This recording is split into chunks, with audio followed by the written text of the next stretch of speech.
I need my caffeine. Okay, hold on. Yeah, pour that through the strainer. Uh,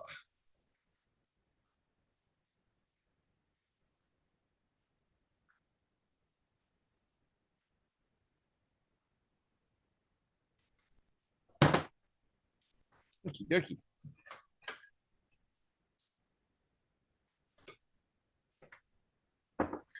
Nice. Fresh. Good. All right, cool. Now we are good to go. We're good to dive into the news here.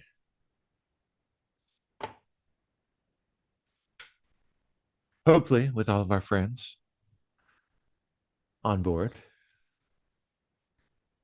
Make sure of that here.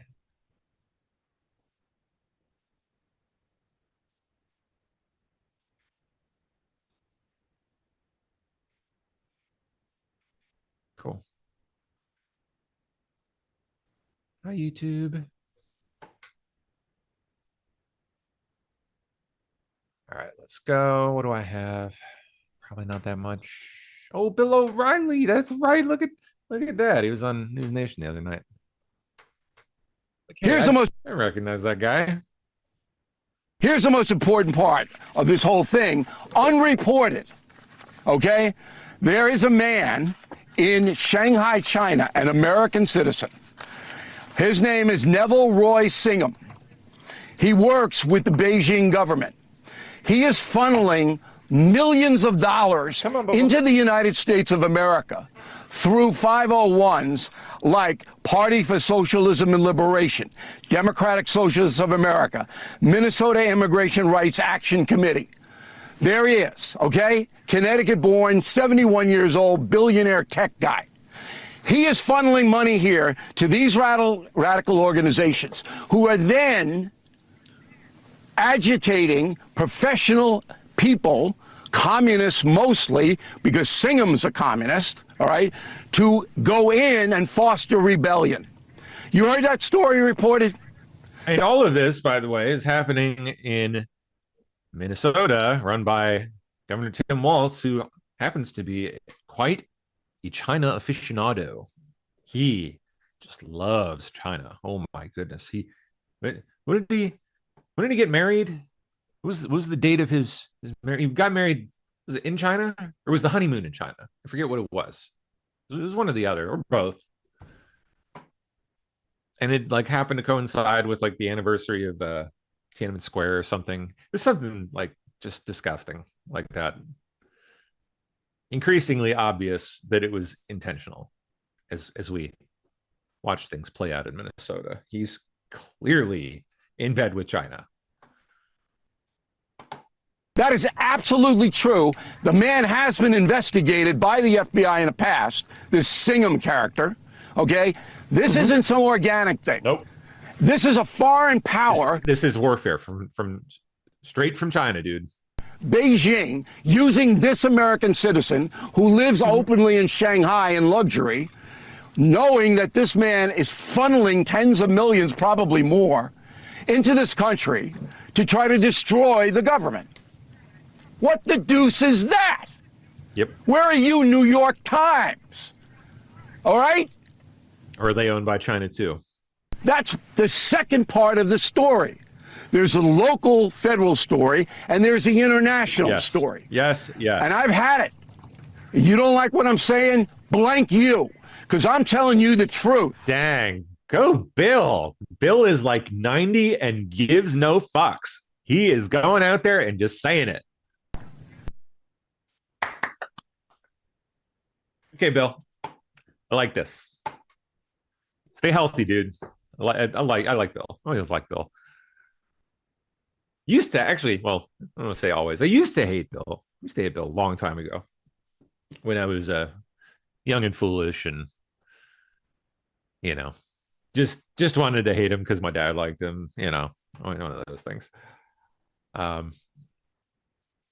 But ever since, just I love Bill. He's great.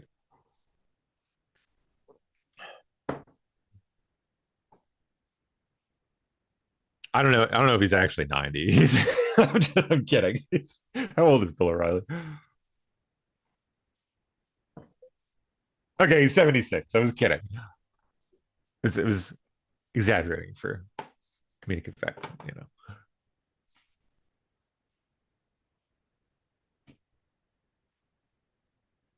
All right, let's go down, down, down the pile. All right. Sorry. Got a lot of scrolling to do. Oh my goodness. Oh my goodness. What are we gonna do? All right, there we are. Good morning. This is not just a Trump administration probe into Omar. This inquiry apparently started during the Biden years in 2024. What? The investigation It was so bad, even they were looking into it. centers around campaign spending. Now, the U.S. Attorney's Office in D.C. initiated the inquiry. President Trump posted on Truth Social that the DOJ is, quote, looking at Omar. He claims she left Somalia with nothing and is now worth, quote, $44 million. The president ripped How'd that be? Omar last week. And then we have this fake congressperson who they just reported is worth $30 million. You believe this? Ilhan Omar, talking about the Constitution provides me. She comes from a country that's not a country, and she's telling us how to run America. Not going to get away with it much longer, let me tell you. It's unclear how President Trump landed on the dollar figures. Other members from Minnesota have raised questions about Omar. Because he knows. He already knows. I don't know what she's doing, but I suspect that it's not legal. Who knows? You don't see that kind of change. I mean, she reported on her disclosures around here about a $65,000 net worth just a couple of years back. So Jamie Comer and the Oversight Committee are investigating this and looking into this, and this needs to be exposed. Now, James Comer questions how Omar's husband built his wealth. He wants an investigation. Omar says she did nothing wrong.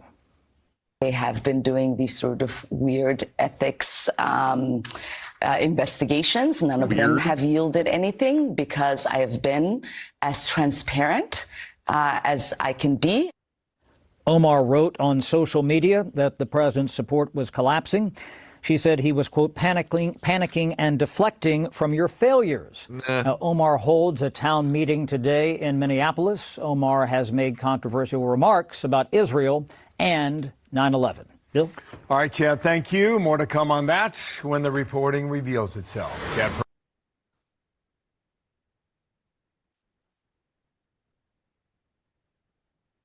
Democrat Minnesota Rep Ilhan Omar apparently holding a town hall in Minneapolis today.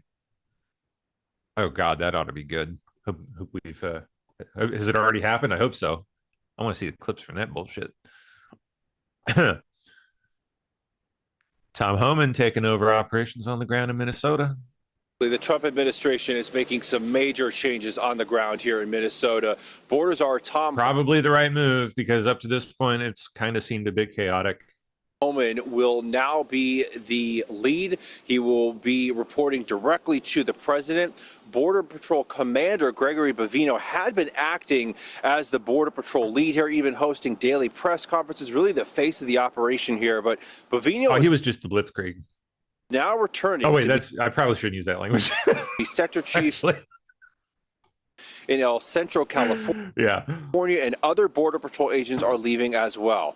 Now, Tom Homan is going to be calling the shots. Fox has previously reported that Homan operates differently than Bovino, DHS Secretary Kristi Noem, and top White House advisor Stephen Miller.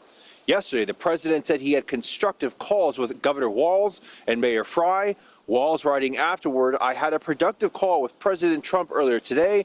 I told him we need impartial investigations of the Minneapolis shootings involving federal agents and that we need to reduce the number of federal agents in Minnesota. Here's the White House press secretary. It is President Trump's hope and wish and demand for the resistance and chaos to end today.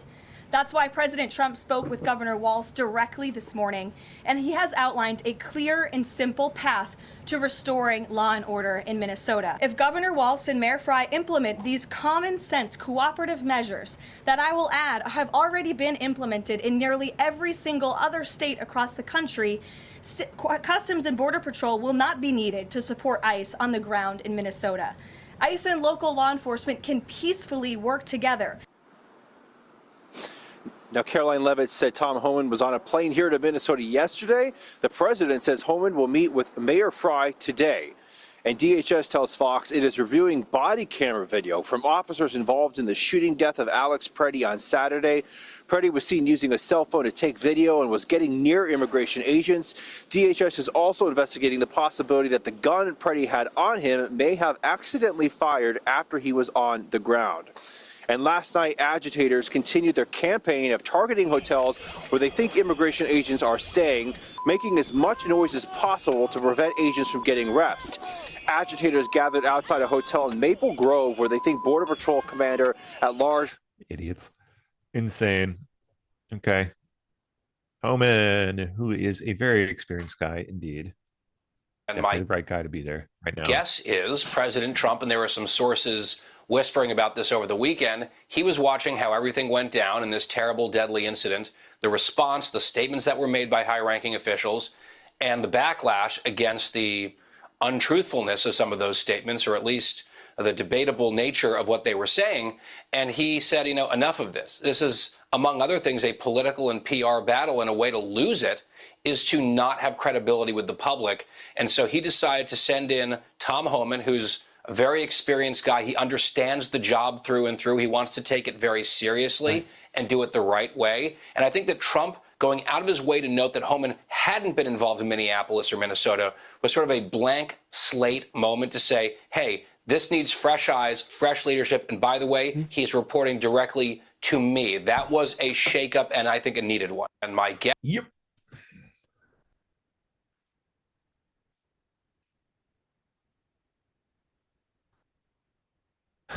Yeah, Tom Homan is indeed a bulldog. That's why Walz and Free are caving. What they're caving? What does that mean?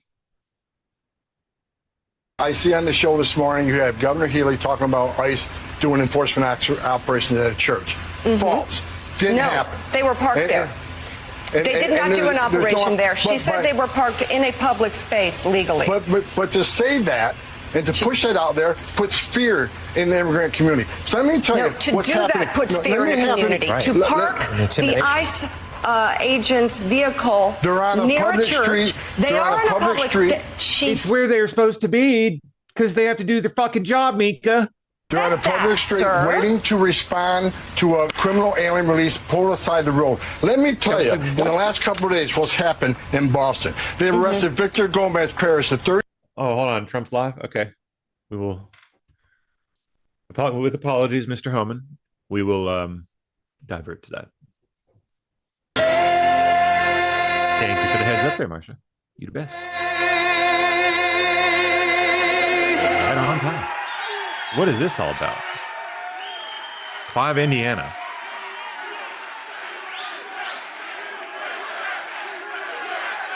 You got us a rally. Thank you. Okay. Well, thank you very much, and I'm thrilled to be back in the great state of Iowa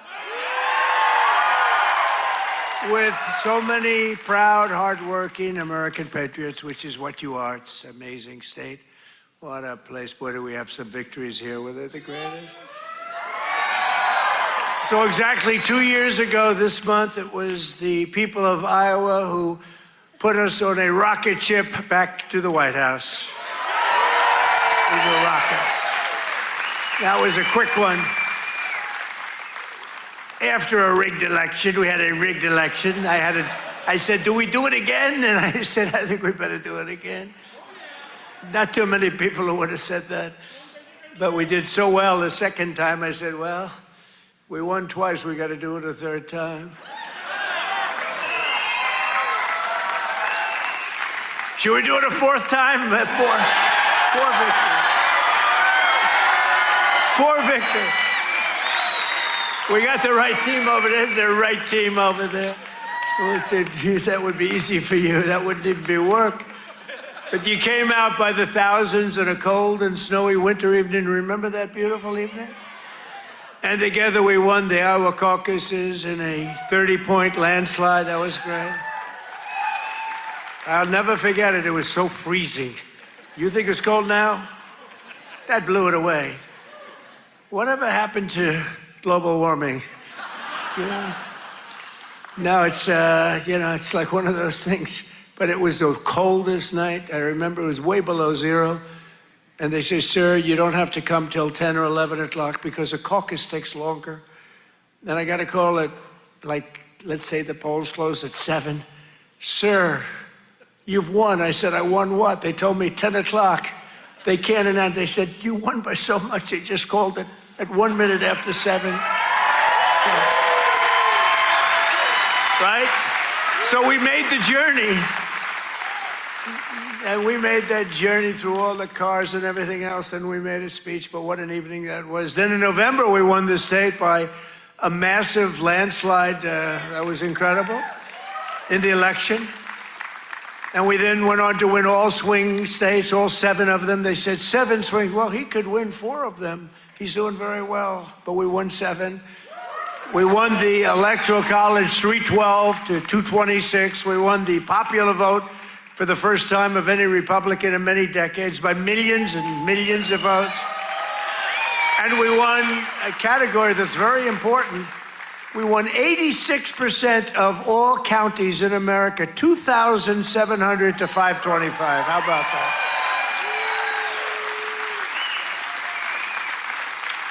Other than that, we didn't do too well. So now we're back where it all started to celebrate the greatest first year of any administration in American history. They say that. Even the radical left is saying, holy man, we did a lot of things. 12 months ago, Joe Biden handed us a mess. We inherited the legacy of record high inflation, the highest inflation in the history of our country. They say the fake news, ooh, that's a lot of fake news. No, the fake news said it's 48 years. I remember recently I said the highest inflation, the worst, I believe this, by the way, worst in the history of our country. They said it wasn't the worst. It was 48 years. I said, that's okay, too. Somehow that sounds even worse than when you say the history, right? 48 years. I accepted that, but I think it was in the history. A mass invasion of our border in our country was being laughed at all over the world. We were being laughed at. We were a joke. We're not a joke anymore.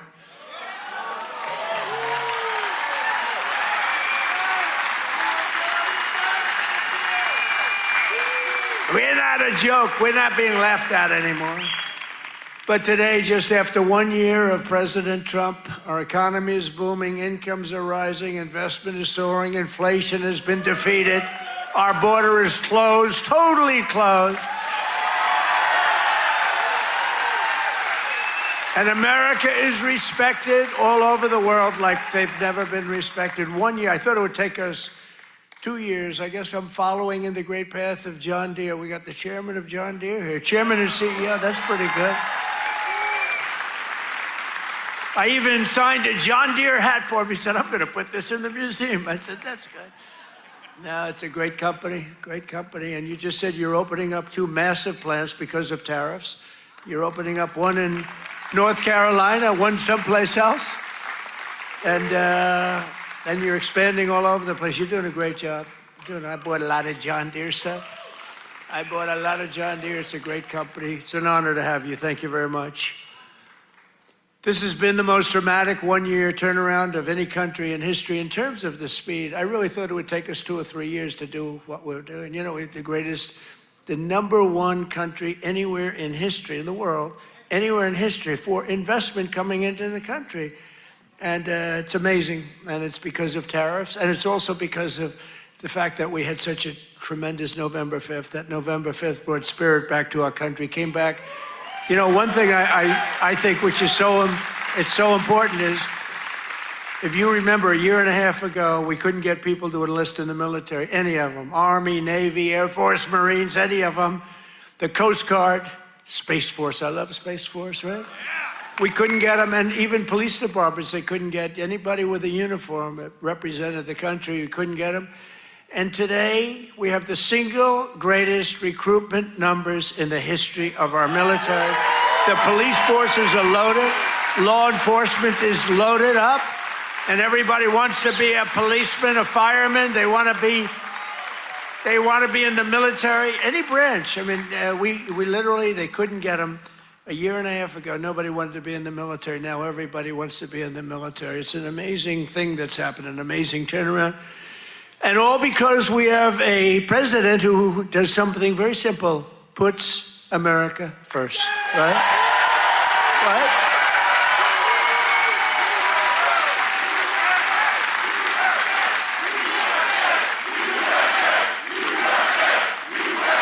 Thank you. So under my leadership, economic growth is exploding to numbers unheard of. They've never had them before in recent times, and now, and we're just getting started. You know, the great, big, beautiful bill, which is no tax on tips, no tax on overtime, no tax on Social Security for our seniors. Do we have any seniors in here? Do we have any seniors in here?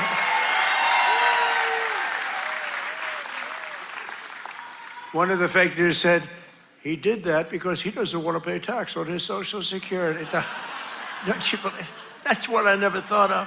These are sick people.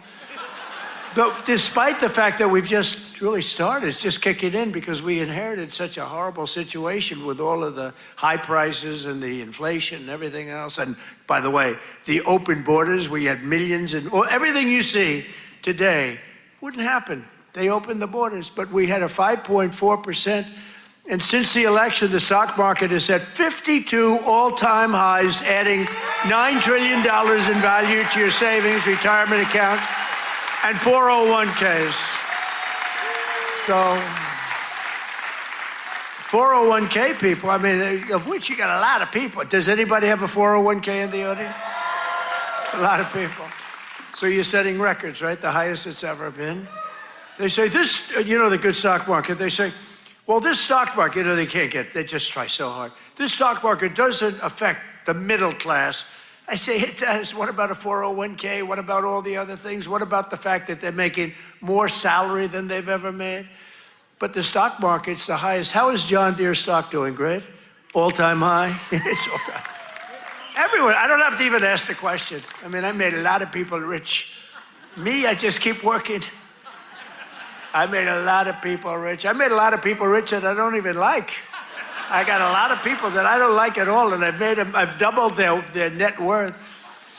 But after 4 years in which Biden got less than $1 trillion in new investment, think of it, he took in substantially less in 4 years than $1 trillion. We secured commitments for a record-breaking plus $18 trillion. So in 1 year, we did over $18 trillion, and he did less than $1 trillion.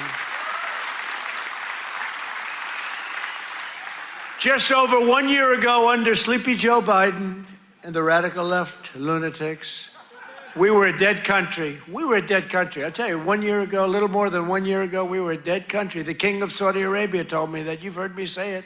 He said it better than anybody else. He said, you know, I can't believe it. A few months ago, he said, a year ago, you were a dead country. Now you're the hottest country anywhere in the world. He said, I can't believe it. And today, I'm pleased to announce one more historic investment. The great American company that we just talked about is doing so much. I have to give it really. I buy so much equipment from so many of the people in the, you know, we have a lot of very successful companies in here, but I know it's a very special deal because John Deere is doing $70 million in factory in North Carolina. It's brand new, the best in the world. And I think it's going to pay off very, very big. And if it doesn't, I have nothing to do with it. But if it does, I'm going to take full credit. But what it is an excavator factory, as I understand it, and it's going to be the only excavator factory. In other words, excavators. We all know I love those excavators. Believe it or not, I know a lot about them. We don't make them here. This is going to be the only excavator entirely made in the United States of America. So that's good. That's good. I love it. I love it. It's great. And they'll all come. I hate to tell you, but they're all going to be coming too. You're going to have some competition, but you'll be ahead of them. If congressional Democrats had their way this year, would right now be facing the largest tax hike. So they wanted to give you, this is what I was running against, the largest tax hike in the history of our country. I wanted to give you the largest tax cut in the history of our country. And if they won, this country would be cratering right now. It would be cratering. So I've cut a record number of job-killing regulations. The reason our job numbers are so good, and remember this, I've cut hundreds of thousands of federal jobs. Now, if I didn't do that, our numbers would be even more through the roof. Or I could get them. You know what they do? In order to have decent numbers, they hire 1 million people. You hire 1 million people, all of a sudden you're down to 3.5%. We don't do that. We get rid of that job where you have 10 jobs for every, you have 10 people for every job. And they are all now, and they hated me. They hated me. Now they love me. You know why? They all got jobs in the private sector making twice as much money as they made from the federal government, sometimes much more than that. So a year ago they hated me, and now they love me. But it includes dozens of burdensome regulations that were crushing our amazing farmers. We love our farmers.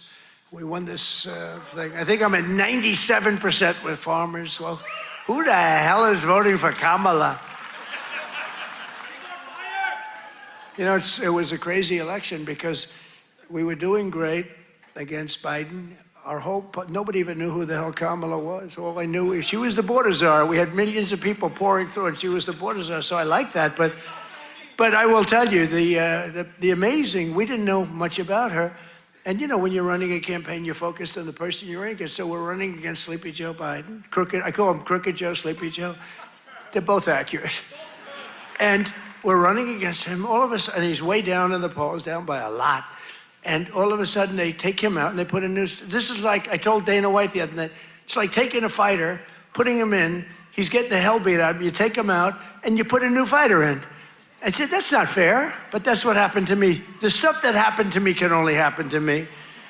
But I repealed the Biden's EPA ridiculous water restrictions to keep federal bureaucrats off your land and out of your business. That was a big one. That was a big one. I terminated the so-called diesel exhaust fluid requirement. You know what that is? Saving family farmers more than $1 billion a year. And we're going to do a lot more. We're going to do something on tractors. You know, they never took we did it with cars. We took all that nonsense off the cars. You couldn't start your car. You'd have to go to MIT to get somebody to fix your car with all the crap they had on it in order to save a quarter of a glass of this much little tiny bit of gas. These people are crazy. And I'm going to do that, I think, for tractors, too, because we're going to get the tractors back where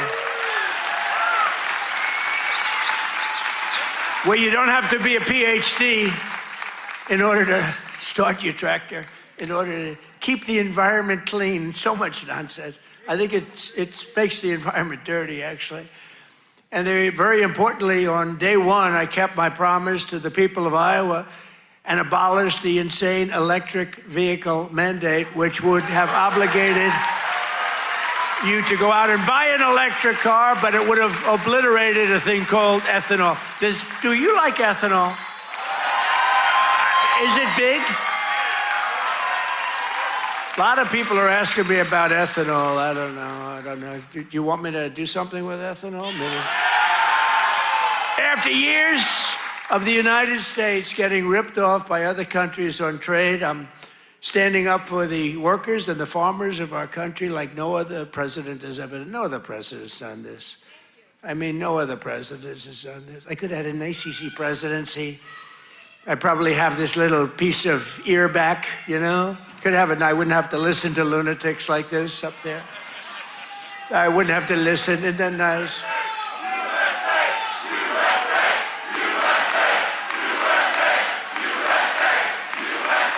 Thank you. Boy, they're good here. Do we love our law enforcement? They work very quickly.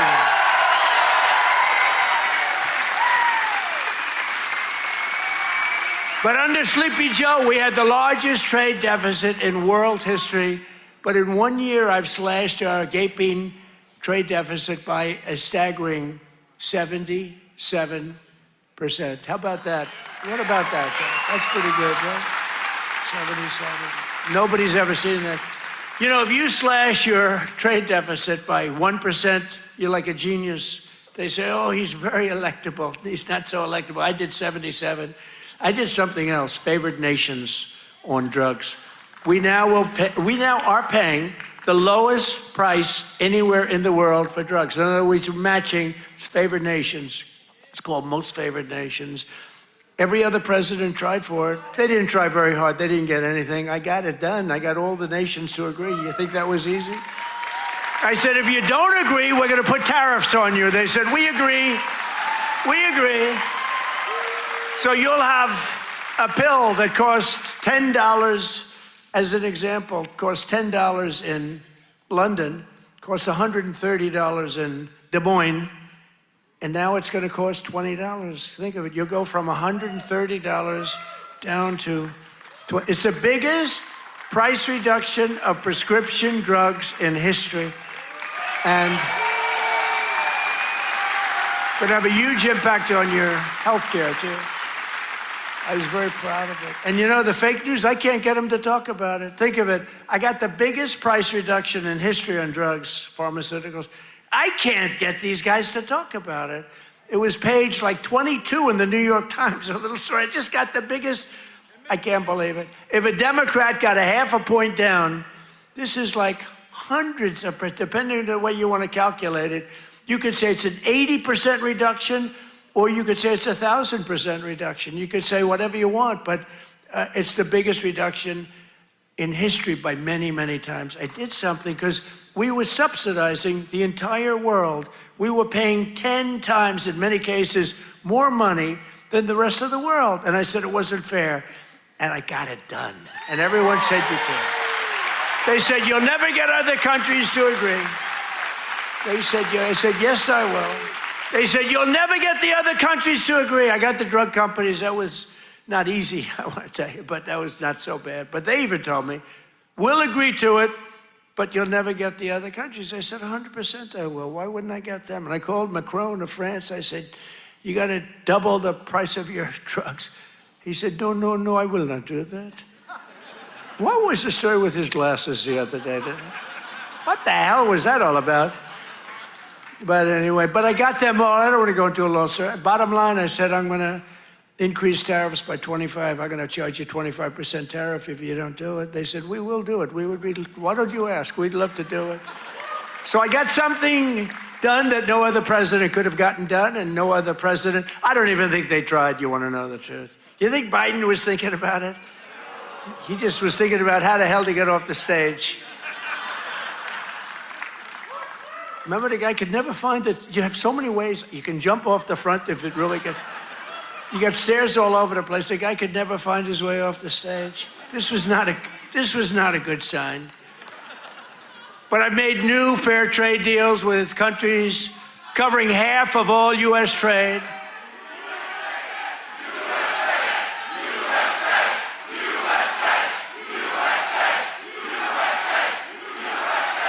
You do know they're paid agitators, right? They're paid.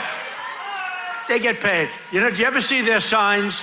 You know, we used to have protests and you'd have guys making a sign in a basement. These are all paid agitators. That's all they are. They get paid to go and they don't even know what, when they interview them, why are you here? I don't know. They have no idea. They're paid insurrectionists, really, in some cases. They're sickos. But I've made new fair trade deals with countries covering half of all U.S. trade, scoring giant wins for the farmers, ranchers, and agricultural producers like no other president has ever done. That's why I got such a tremendous vote from the farmers, and I love you too. I do love you too. So Japan will now allow the United States to supply up to 100% of automotive ethanol, and import large amounts of aviation biofuels from the United States. That's great for you. That was part of the deal that we made. The United Kingdom will import nearly $1 billion of ethanol. That's part of their deal. Australia is allowing American beef into its market for the first time in more than 20 years. Did you know that? And beef is doing great, and we got to get the prices down a little bit, and they're starting to come down pretty much. China has agreed to purchase over $40 billion of U.S.-grown soybeans. You know that. You're selling them. They're selling them. And I went to President Xi, and he's upping it. I mean, it's $40 billion. The European Union will dramatically increase purchases of American pork, dairy, and soybean oil. They never did that before. They're all doing things that they never did before, because you have a certain president that's a little bit different from the presidents that you had before. And nations from Cambodia to Thailand to the Philippines and Indonesia are eliminating all trade barriers to agricultural products. Your agricultural products had trade barriers that didn't allow them to be sold in countries that are now saying, oh, please, we'd love to accept your product. So that's great. It's going to be, you're going to see it starting to kick in now for the farmers. And to further help our farmers recover from really a catastrophe of the Biden years, what a period of years that we had. We had a country that was just dead. We had a country that was just not respected by anybody. We had a guy who didn't know where the hell he was. Do you think he worried about his farmer at night? No. He just wanted to go to sleep. This is what we had. This is what we had in our fake election. We recently issued $12 billion in farm relief. We gave them because you were screwed by other countries. I said, how much is the number? To our great Secretary of Agriculture, Brooke Rollins. She's doing a great job. I said, Brooke, what's the number? And she said $12 billion, and I wrote a check for $12 billion because we have so much money from the tariffs coming in. So you couldn't have done that before. We're a rich country now. I hope we win that Supreme Court case. You know, we have people that are China-oriented. They have people from literally that very China-oriented and foreign country-oriented trying to stop that, but we'll get it done one way or the other. We're going to do it. If we have to do it a different way, we'll do it. But we're taking in hundreds of billions of dollars. We're doing amazing. Nobody can even believe it. Foreign countries cannot believe what's happened. They're studying us, but it won't work. But I'm also working hard to expand your markets domestically. And in the campaign, I promise to support E15 all year round.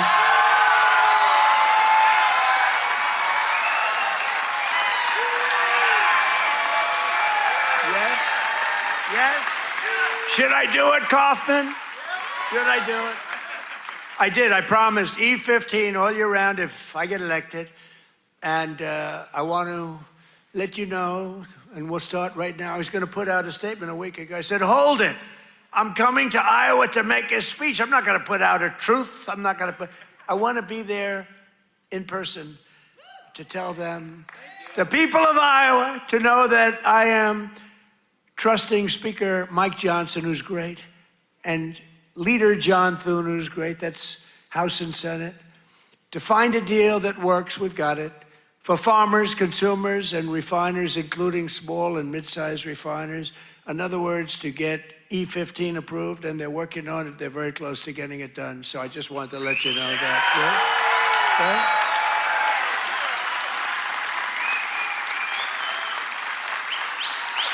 Yeah? And China will be sending me a bill very shortly supporting year-round E15 to my desk very quickly, and I will sign it without delay, okay? I hope you remember us for the midterms. You know, the worst thing about the midterms is the fact that no matter what happens, the people that win the presidency, you win even if you're a good president. I think we had the best first year of any president ever, maybe they say. But even if you have any great, it's like in the last 50 years, they've won it twice. Can you believe it? If something happens, there's a screw turns with the voters. So even if it's a Democrat or Republican, whoever wins the presidency has a hard time with the midterm. If we lose the midterms, you'll lose so many of the things that we're talking about, so many of the assets that we're talking about, so many of the tax cuts that we're talking about. And it would lead to very bad things. We got to win the midterms. I mean, I'm here because I love Iowa, but I'm here because we're starting the campaign to win the midterms. We got to win the midterms. That means Senate, and it means House. Got to win them. It's crazy. You know, you think it would be like a 50-50 deal or something. It's like, for some reason, and this is Democrat too. Democrat wins the presidency. For some reason, they lose the midterms. Now, maybe they don't campaign as hard because they've I don't know, but I campaign hard. We gotta win the midterms. So remember that you gotta get out and you gotta vote. The midterms are very important. We're gonna really work hard on winning the midterms. We have great candidates. Again, Senate and House. We have great candidates. We gotta win them. And we have candidates that rule with common sense, not this craziness. You know, we're not gonna be supporting transgender for all, men and women's sports, open borders, open borders. The worst is open borders because, you know, I take care of things and, you know, inflation I had to beat very quickly and all, but this open border thing, you know, it's a lot of work. Taking criminals in that they allowed into our country where the jails are opened up. Remember the jails, the prisons all over, from all over the world, they're opened up. The Congo, all over South America, Venezuela, they opened up their jails. We got to get them out. I mean, it's really, really, we can never forget what that group of morons did to this country. We can never forget. And we've got to win the midterms. That's why we've got to win the midterms. As we bring trillions of dollars pouring into our country from overseas, we're also making America affordable again, a problem caused totally by the crooked Joe Biden administration. I mean, you know, I inherited this problem. They say, prices are too high. I just took over. They said, I'll never forget, I come here, I'm in 3 days, I have a news conference 3 days into my administration. What about the price of eggs? They've gone up like 5 times more. I said, I just got here, I didn't know about it, I'm sorry. And we got eggs down very quickly, remember? But I was standing there. I'm so happy. I just won. I thought the press was going to be so nice. And some lunatic right there, actually. What about the price of eggs? Eggs have gone up. I said, oh, tell me, give me a little, because I don't know. I just got here. I'm sorry. But I fixed it. Now I fixed it pretty much all, but it's going to go down even further. No, but they caused the problem. And then they came up, you know, it's a word that they came up with, affordability. Every time you hear the word, remember, they're the ones that caused the problem. And first time you heard about it was like a few months ago. This election's all about affordability. Well, they're the ones that caused the problem. But nobody knows that. You know, people forget. So they say, oh, affordability, let's vote for the Democrats. It's no, affordability. They caused a tremendous price increases. It was caused by the worst inflation we've ever had. And they come up with this word, affordability. And I saw it even, although you're not hearing it so much anymore. You know why? Because the prices are coming down so much. They don't want it to be an election based on lower prices. But we're bringing down the lower, I like that term better. It's the lower prices. We're bringing them down. But we inherited the highest prices in the history of our country, and we've rapidly brought them down. And that's what we want to do.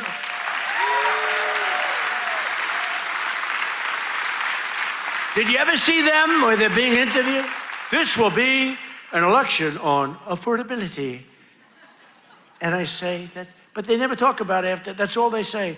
They just say affordability, but they never do anything, Mr. Chairman, right? They never say, they don't talk about what do they mean. So everyone says, you know, look, you people are doing a lot of things. You're not into politics that much, although you like it, you like Trump, but you're not into politics. But you're not going to go back and examine. All you know is, oh, therefore, I guess that means they did a good job. They almost destroyed our country. They were pricing you out. When gasoline's at $4.50 and now it's at $1, I was told, you know, I was saying $1.99 today in Iowa. I was told that it was $1.85 it hit a gallon in Iowa. And you know, that's like a massive tax cut. That's actually like a massive tax cut.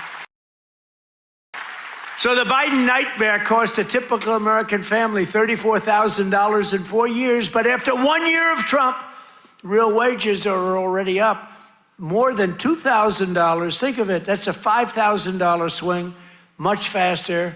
Wages have gone up much faster, think of this, than inflation. With him, it was just the opposite. Wages in the United States in the last year have gone up. And remember, the first part of the year, actually you could say almost the first year, I was fixing the country from the horror show that we inherited. Grocery prices, airfares, hotels, car payments, and rent prices have all come down, and they've come down very fast. And thanks to our tax cuts, millions of Americans will soon receive record-setting tax refunds, an average of more than $1,000. Think of that, $1,000 compared to last year, $1,000 just in what you're going to save with some of the tax cuts. And that number goes up exponentially over the course of 4 years. So it's amazing. It's called the Great Big Beautiful Bill.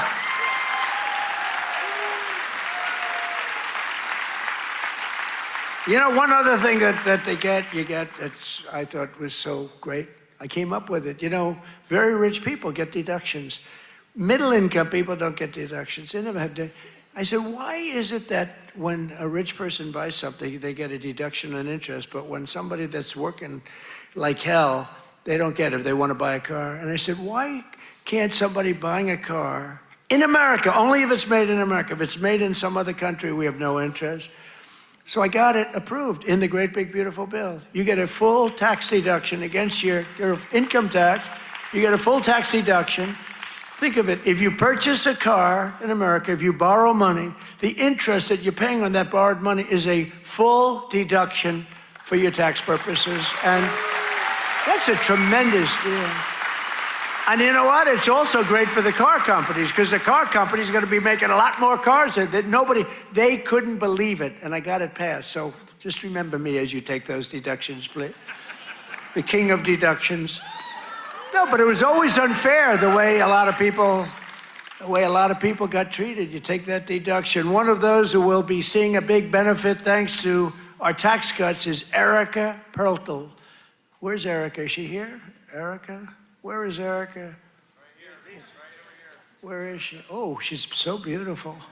I'm not allowed to say that anymore. If I say a woman is beautiful, that's the end of your political career, you know? But she is beautiful. How are you? Congratulations. What a good story. She's the general manager at Whiskey River Bar in Ankeny, Iowa, which, as you know, I visited strongly a couple of times in the campaign.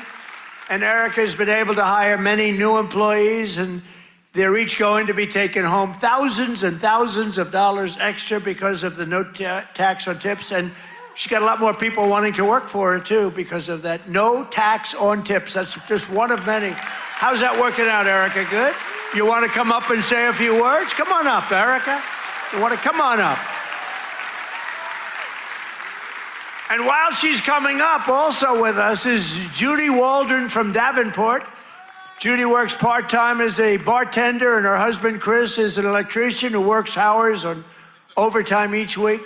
Their family is going to save thousands of dollars on no tax on overtime and no tax on tips, which they'll use to prepare for retirement. And I want to thank you, Judy. Where's Judy?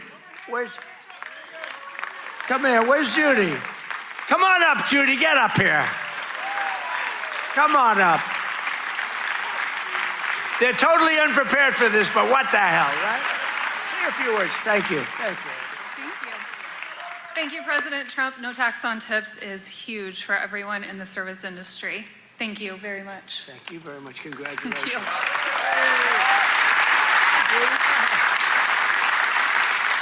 I would just like to say the same thing. Thank you very much. We appreciate it. Thank you very much, Annie. Good luck. Thank you very much.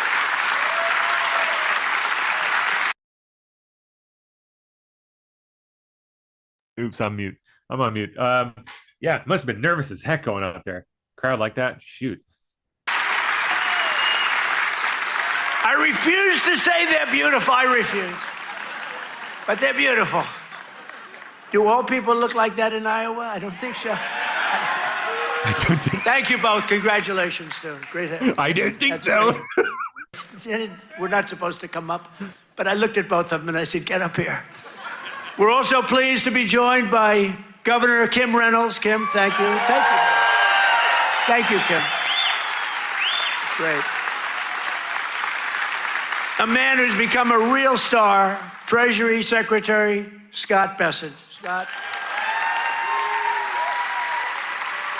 He's become a star. He's done a real job. He knows his business. And he's a big cutter. He cuts a lot of things. Small Business Administrator, another real star, Kelly Loeffler. Kelly. Thank you, Kelly. Thanks, Kelly. Great person. Those are great people. Also with us are Representatives Ashley Hinson. These are people running for office. We have to vote them. Randy Feenstra, Marionette Miller-Meeks, and Zach Nunn. I want to thank you. Thank you.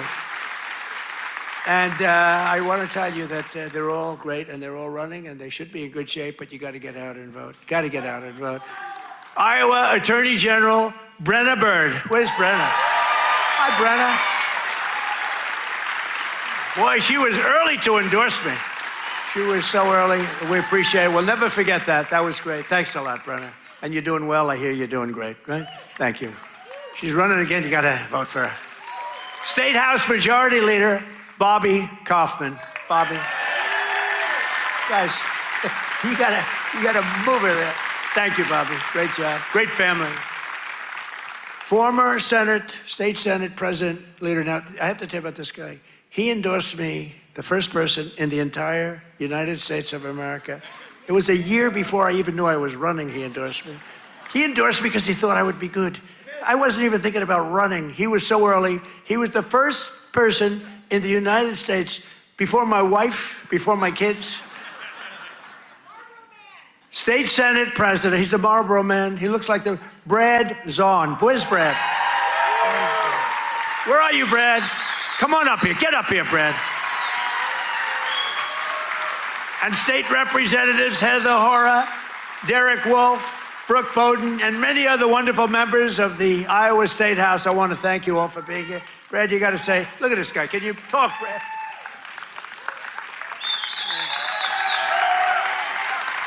Well, it's an honor to be here. And you know, my wife is a Fox News junkie, and she loves Laura Ingraham. And I tell her, I said, enjoy every second, because you are the GOAT. Promises made, promises kept. Thank you. Great job. He's the Marlboro man, right? He can do that, do whatever he wants. He was so early. I said, who the hell is that guy in Iowa that keeps endorsing me? He's the Marlboro man, right? He can do that, do whatever he wants. He was so early. I said, who the hell is that guy in Iowa that keeps endorsing me? Thank you, Brad. We won't forget. The Trump administration has done more in 12 months than most administrations achieve in 4 years or 8 years, and we've done a lot. I've recently introduced my plan to repair the damage of the Unaffordable Care Act, the worst disaster, which now costs many families more than a mortgage. If you look, a number came out, it's a bigger cost than a mortgage, and it's bad health care. Obamacare was created to make insurance companies rich with government subsidies. I want all that money that gets paid to the insurance companies to get paid directly to the people. That's all I want. So that you can buy better health care at a lower cost. The problem is the Democrats don't want to do that because they are owned by the insurance companies. So they say, oh, we don't want to do that. I want the money to be paid to the people to go out and buy their own health care. You'll buy much better health care. You have a lot of money left over. And I'm also making it a lot easier to buy a thing called a house, the American dream. Last week, I signed an executive order to ban Wall Street and large institutional investors from buying up all the single-family homes in America. Because we don't want America to become a nation of renters, and that's what they forced happen. I mean, you have these companies, they own 5,000 houses, 20,000. One has hundreds of thousands of houses. We don't want that. We want people to be able to buy houses. At the same time, I want to keep the value of the house very high of those people who already own a house. We're not forgetting about them because they don't necessarily match those two things. You know, we get the prices down. Well, what does that do? Very important to me, more important to me, is, you know, people have become rich by owning their home. We're going to keep them nice and rich. Is that okay? You know, nobody, I'll bet you've never heard that before, right? But people own a home, and for the first time, their home, it's a certain, we're not going to bring that price down. I want to say, let them be rich. But we're strengthening Fannie Mae and Freddie Mac that you've heard about, and in the last 12 months, those institutions have supported over 22,000 Iowa families in purchasing or refinancing and saved over 3,000 Iowa families from losing their homes. We've come out and really helped a lot of people keep your home. And despite a bad Fed chairman, a guy that has no, we call him too late. He's too late. Jerome Too Late Powell, he's too late. He wasn't too late before the Democrats on the election, then he was too early. But he wants to keep rates as high as possible. Despite that, we've driven rates down. You know, when you're really good, you can get them down despite everything, because ultimately, it just sort of follows nature. Mortgage interest rates are now at the lowest level in 3 years, and new mortgage applications are up 30%. By the way, when we have a great Fed chairman, I think we're going to have one, I'll announce it pretty soon, you'll see rates come down a lot. And refinancings are up 100% compared to the end of the Biden term. Up 100%. We're also working tirelessly to bring back a thing called law and order. You know, there was a time.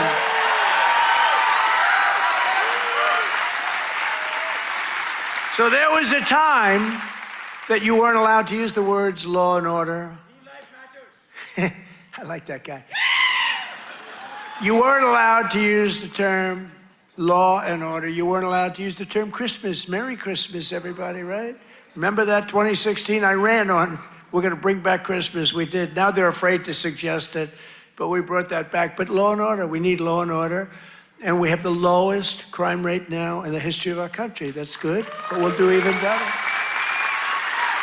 And as everyone is aware, we've totally and completely closed the southern border with little fanfare, but tremendous success. Where the southern border is closed, nobody's coming in.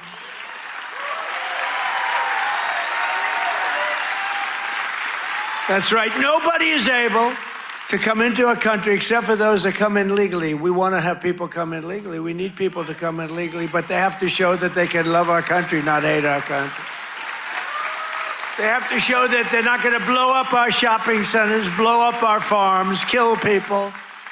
They're coming in legally, but they cannot come in unless they come in legally into our country, and we're letting some great people come in. They have to show that they can love our country. They have to be proud. Not like Ilhan Omar. Did you see that wise guy? You know, she's always talking about the Constitution provides me with the following. You know, the Constitution, she comes from a country that's a disaster. It's considered, I think, it's not even a country, okay? It barely has a government. I don't think it does. They go to one thing, pirates. But they don't do that anymore. You know why? Because they get the same treatment from us as the drug dealers get. Boom, boom, boom.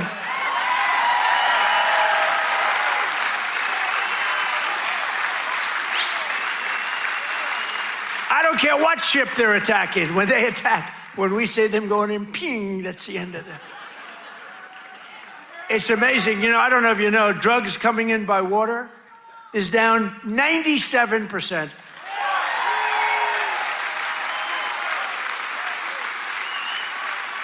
And we're trying to find out who the other 3% is, because we consider them the bravest people in the world.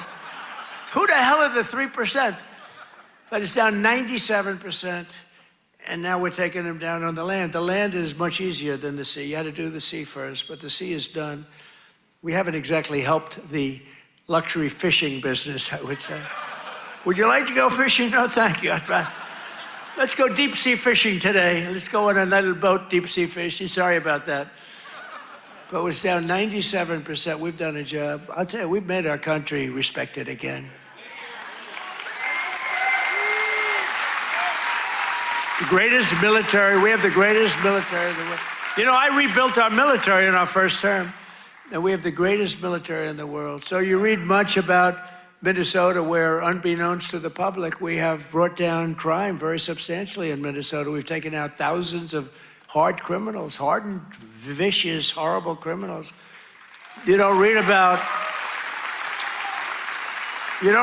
things like Washington, D.C., where there is virtually no crime, and it was horrible a year and a half ago. Memphis, Tennessee, which was a real disaster, and now it's down. Crime has dropped by 78% in the last 2 months. New Orleans, Louisiana, I was asked by the governor of Louisiana to help them with New Orleans. It was a disaster, and crime is down 54% in about 3 weeks. You don't read about that. And we've done all of this by taking thousands of criminals out of these states. We took over 2,000 people out of Washington, D.C. These were criminals. You know, if you remember, about 2% of the population, it's a very simple business. 2% of the population causes 90% of the crime. So when you start decimating that 2%, boom, that's why we have the, it's an amazing number when you think.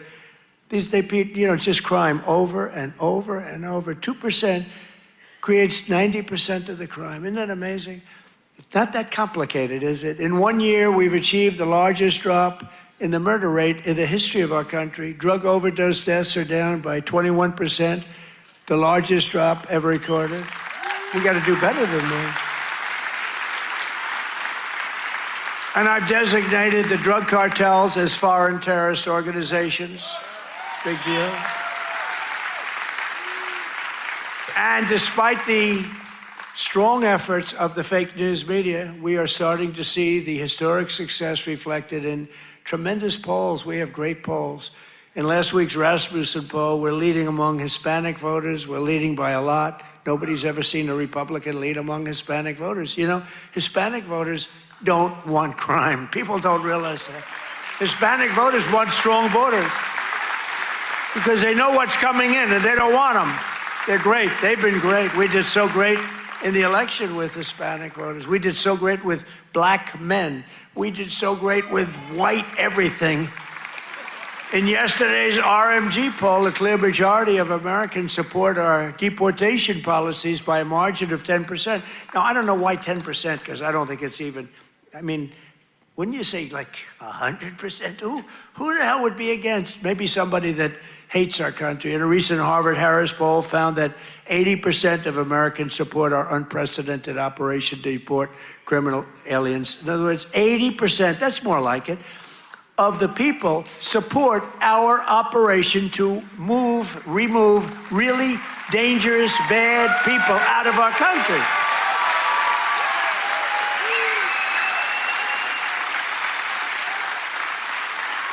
And in a Reuters poll that just came out, Republicans are leading on the economy by a lot and leading on immigration by a lot, and the crime, they're leading by a real lot, by almost 20 points. I'm trying to find that poll. And in real clear politics average net approval, the Republican Party is more than 10 points more popular than Democrats. And I don't even understand that. How can you, 10 points is considered a lot.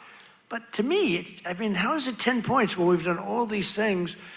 They've done only destroying our country. They are destroying, they would destroy. I'm telling you, if Kamala won, or any of them, I think Gavin Newsom is worse because, I mean, he's destroyed California. If they won, if they win, that group, that ideology wins, you will be Venezuela on steroids. And I've said it for years. And you know what? They will destroy our country. The country would have been destroyed already. We're fully rebuilding the U.S. military with more than $1 trillion we're spending on the military. And in June, we obliterated Iran's nuclear capacity in Operation Midnight Hammer. You saw that. People have been waiting for 22 years to do that, and we were right at the end. They were about a month away from having a nuclear weapon. We had to do it. And by the way, there's another beautiful armada floating beautifully toward Iran right now. So we'll see. I hope they make a deal. I hope they make a deal. They should have made a deal the first time they'd have a country. And just weeks ago, it was spectacular. So here's what I found on the polling he mentioned. He really wasn't too far off. According to, this is Google. This is Google. He's doing very well, but we won 7. We won the Electoral College 312 to 226. We won the popular vote for the first time of any Republican in many decades by millions and millions of votes. And we won a category that's very important. We won 86% of all counties in America, 2,700 to 525. How about that?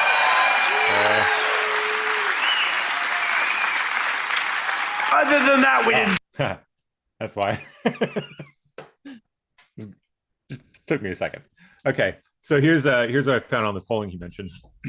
Just to back him up, I asked about the Harvard-Harris poll covering late 2025. It shows a distinct gap in public support between deporting undocumented immigrants with criminal records versus deporting all undocumented immigrants. There is a gap, but it's still a majority. So the figure he mentioned, roughly 80%, was specifically deportation of undocumented immigrants with criminal records. But support for mass deportation still sits between 54 and 56% support. As polls consistently show. So that may be even including other polls as well. And that's according to Google. So do too well. Not too far off. So now, hold on, wrong window. Wrong window.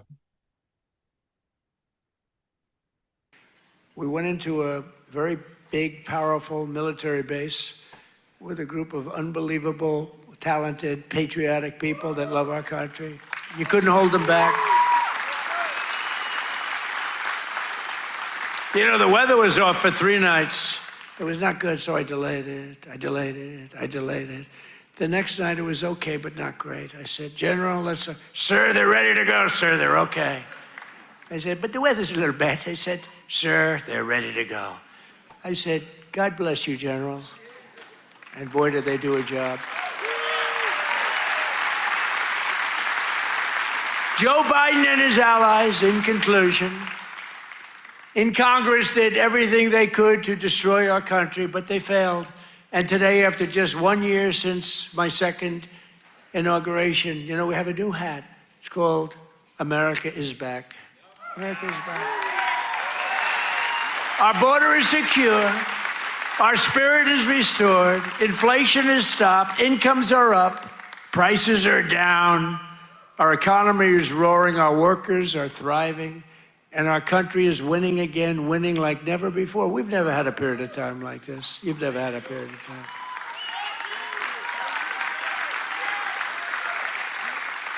I just left a great group of people from Iowa, and half of them were crying as they talked to me. I don't think they were crying because I'm doing a bad job. You know, in theory, you cry if you do a bad. They were crying because I've done a good job. Sir, they said, sir, you've brought our country back. Crying. One woman was fantastic. She grabbed me and she put her head right there, and her tears are pouring all over my beautiful suit. I figured I'd get it. And I checked it out, and there was a lot of makeup all over. I said, what the hell am I going to do? I got to get myself in trouble. Uh-oh. No, but she was crying, and I said, don't cry. Be happy. Be happy. With the help of the incredible people of Iowa, we're repairing 4 long years of disaster and decline, and we're beginning what will be known as the greatest years in the history of our country. I believe that, too.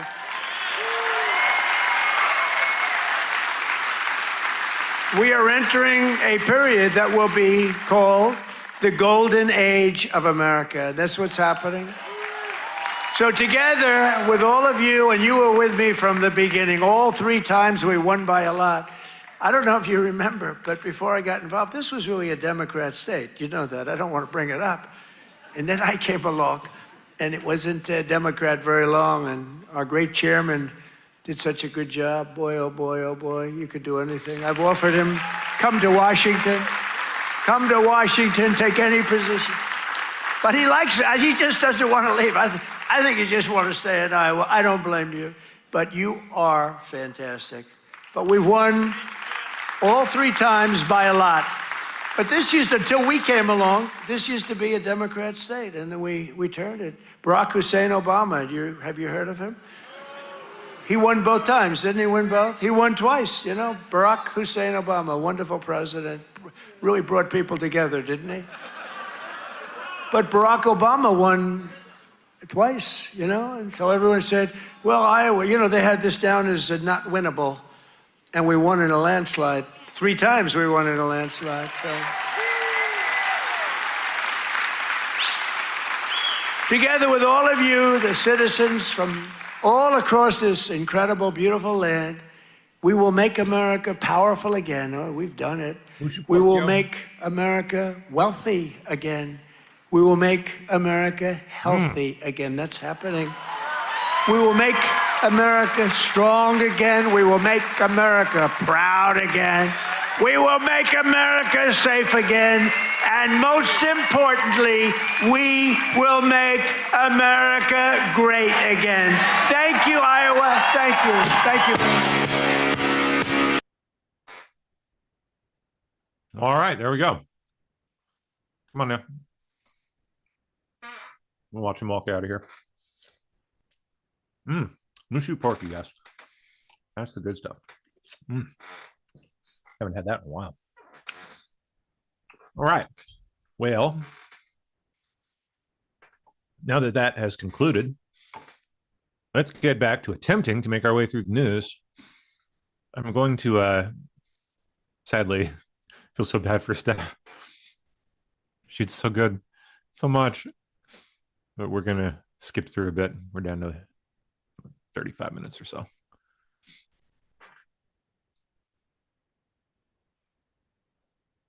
All right, let's see.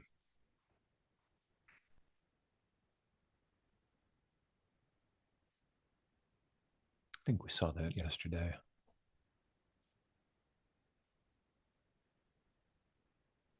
Senate Democrats want concrete changes to how the Trump admin conducts immigration enforcement.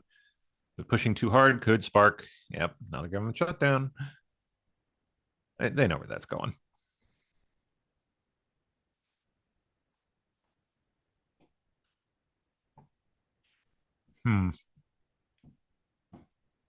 Judge Schlitz, the chief federal judge in Minnesota, has ordered the head of ICE, Todd Lyons, to appear personally in court on Friday and threatened him with contempt for the agency's repeated violation of court orders. The court's patience is at an end. We'll see how that goes. Top judge says ICE has been violating court orders repeatedly, detaining non-citizens or rushing them to Texas, despite judge's commands. Well, gee, I wonder why they do that. Probably because top federal judge here wants to throw a wrench into things. Wonder why he'd want to do that.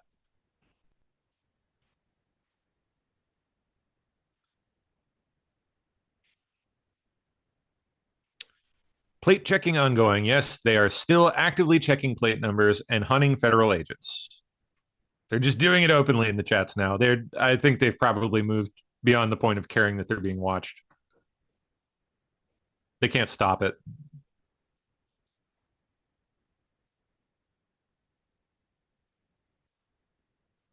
Look at this. My God. PC plate check. Geez, do they have it? Oh my gosh. I think they have it set up as a bot.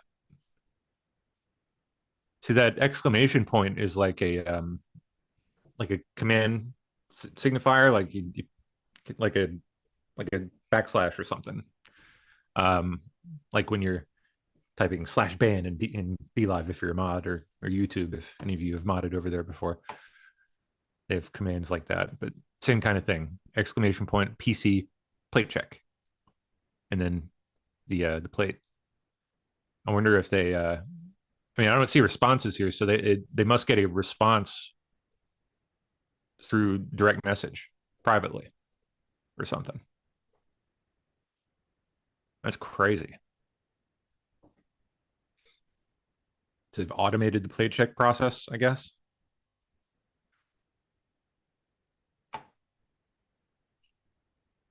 NASA plane makes belly landing at Ellington Airport. Whoa, NASA research plane. Look at that thing. How cool. What is it?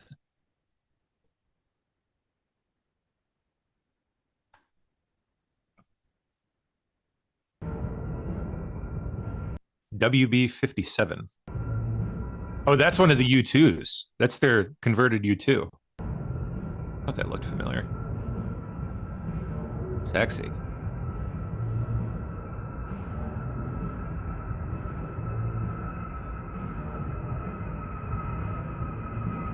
Is that what that is? Sure looks like it. Poor thing. Ouch. Boo boo. That's a boo boo.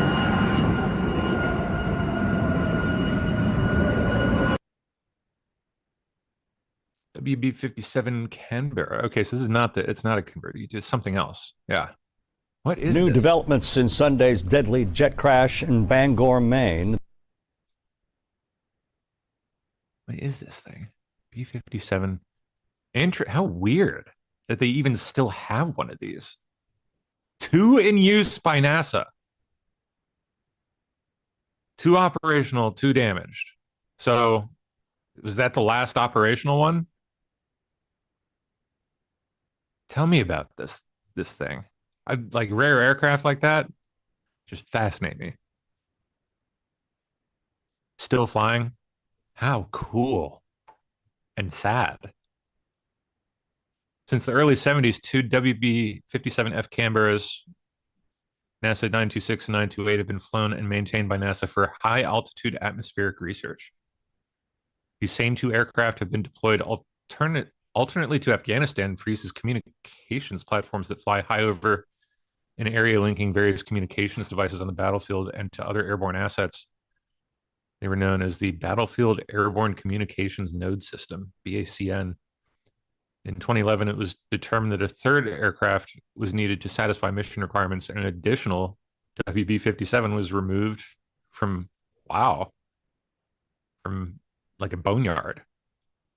Is that the boneyard, like the big one in Arizona? I think it is. Yeah. Wow. After over 40 years at Davis-Monthan Air Force Base and returned to flight status. 40 years later. That is so cool. Wow. 2 of the NASA WB-57Fs were flown on a scientific mission tracking the solar eclipse in 2024. Flew approximately 5 to 6 miles apart at 460 miles per hour along the path of the eclipse, starting off the coast of Mexico, with around 6.5 to 7 minutes of total time in the shadow of the eclipse. Neat.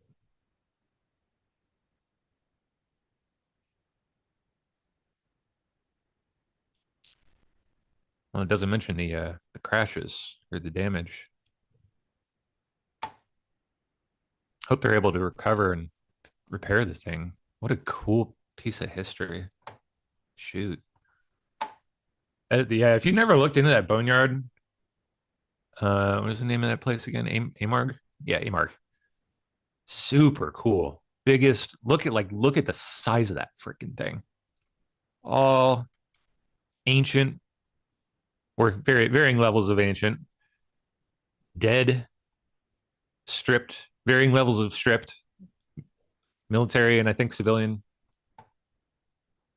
Might have some civilian here. I don't remember. This all looks military. No, those look like Boeings back there. Yeah, some fighters. Look at that.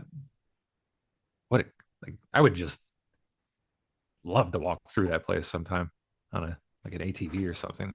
Take a tour. I don't know if they offer tours, but how neat.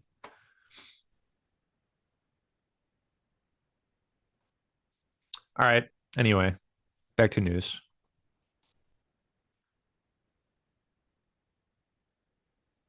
That is old business. Lost our spot there. Issue, but a lot of this has become conflated in the It's so cold out, I guess the anti-ice protests are being held at the Minnesota State Capitol today. conversation. And one, there seems to be this in the say about this is they're protesting in the right place. Staying warm. Doomsday clock now set to 85 seconds to midnight, closest ever. That's what they say every time. Whatever. Whoa, what?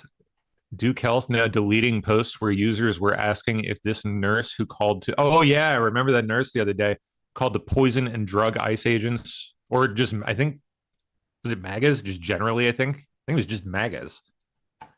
Apparently works for Duke Health. Wonder what they're hiding.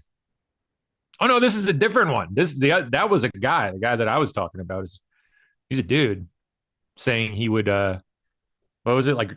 Oh, that's right. He was saying he would refuse anesthesia to any MAGA coming in for surgery. That's what it was. So this is a different one. Equally psychotic.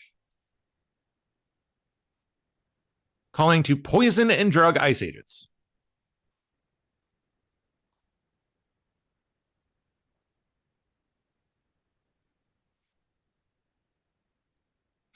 Stephen Miller. There's an old expression among ICE agents. It's not over till the alien wins. Really? I didn't know that. Leftist courts are doing everything in their power to subvert democracy. You bet. Vehicles were stuck for days. Oh, after the storm. Let's see it.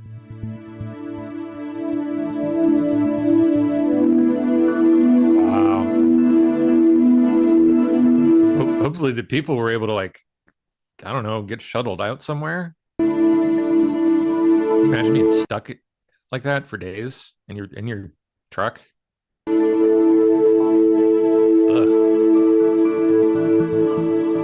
I guess at least they got little like toilets in those things, right? A little bathroom.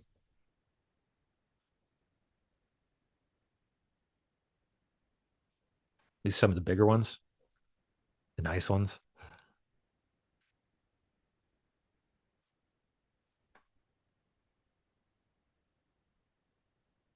Okay, Vindman just filed to run for U.S. Senate as a Democrat in Florida. Really? Oh, they don't. That sucks. Yeah. So what the hell? Like, what the fuck would you? I mean, I guess they'd be able to run. Yeah, beer bottle. There you go. That's all the bathroom you need. I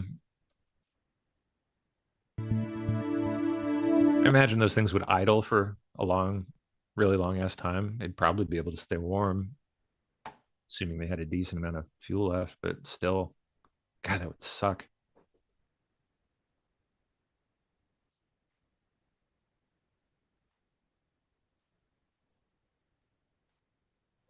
Lieutenant Colonel Alexander Vindman, a National Security Council official who testified against the president during the impeachment hearings, has been fired. Jim, the president... I thought, didn't he just... Or was that the other Vindman that ran in Virginia? Might have been the other Vindman. Been fuming about Vindman apparently ever since he testified. The last time you saw me was here, swearing an oath to tell the truth. I thought it was this guy. I thought it was this Vindman.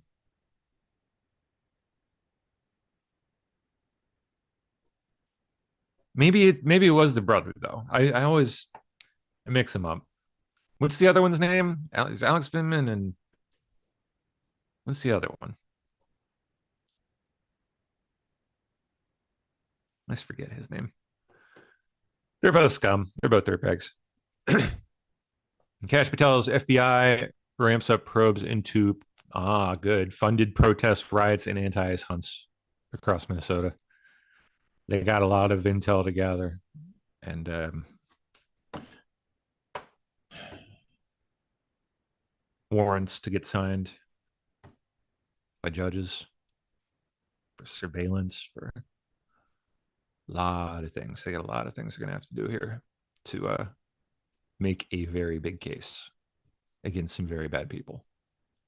in Minneapolis, actively collecting information on ICE whereabouts, telegraphing it to protesters, asking people to come and back them up, including outside the donut shop. Let's put up the second screen here, including outside of the donut shop, where Alex Preddy got involved in trying to film or take video of the Border Patrol arrest that was going down and ended up dead. I mean, you can see backup needed at Black Forest Inn parking lot on Nicollet Avenue. Urgent. Observers urgently requested at Glam Doll Donuts. That's where the Preddy incident went down. Observer has been shot by ICE, unknown condition. EMTs present. Please be safe. I mean, they're calling for people to actively get out there. And if you, in protest or in trying to interfere or take video or whatever, law enforcement operation as it's ongoing, knowing how chaotic they can be, you try to get in the middle of that, sometimes there are horrible consequences.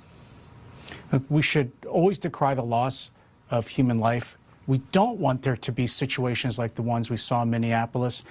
But all the blame is going right now to federal law enforcement officers who are carrying out their legal duties.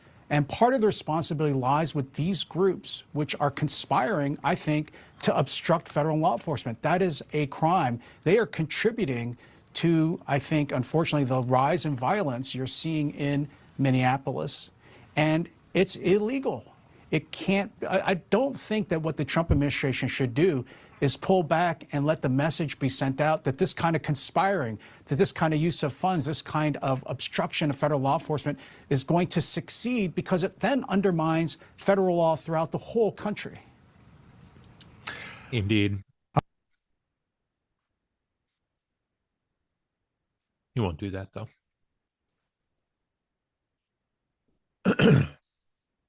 He'll get it done. Attorney General linked to Signalgate. Keith Ellison.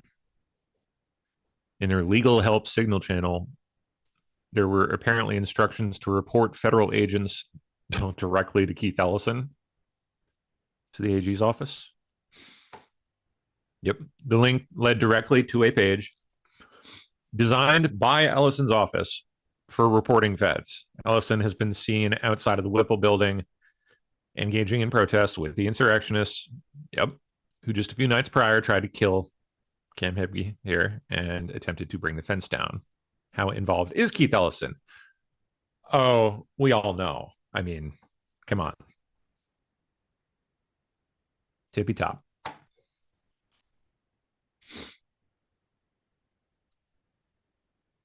Oh boy. U.S. Border Patrol involved in shooting in Arizona. What happened here?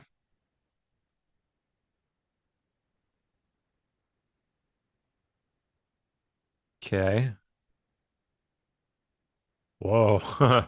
Wounded person was a suspect who had exchanged gunfire with Border Patrol agents and apparently fired at a federal helicopter during a pursuit near the border. Whoa.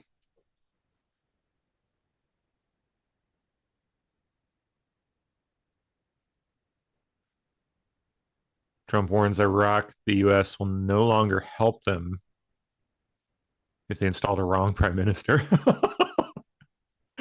Make Iraq great again. I'm hearing Iraq might make a very bad choice by reinstalling Nouri al-Maliki as prime minister. Last time Maliki was in power, the country descended into poverty and total chaos. That should not be allowed to happen again. We'll see.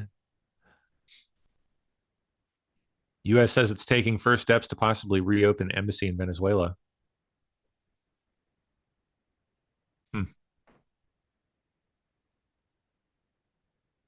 Oh, Todd Lyons. Okay. House Homeland Security Committee plans hearing with U.S. Immigration Customs Enforcement senior official performing the duties of the director, Todd Lyons, and Border Patrol Commissioner Rodney Scott, and U.S. CIS Director Joseph Edlow on February 10th.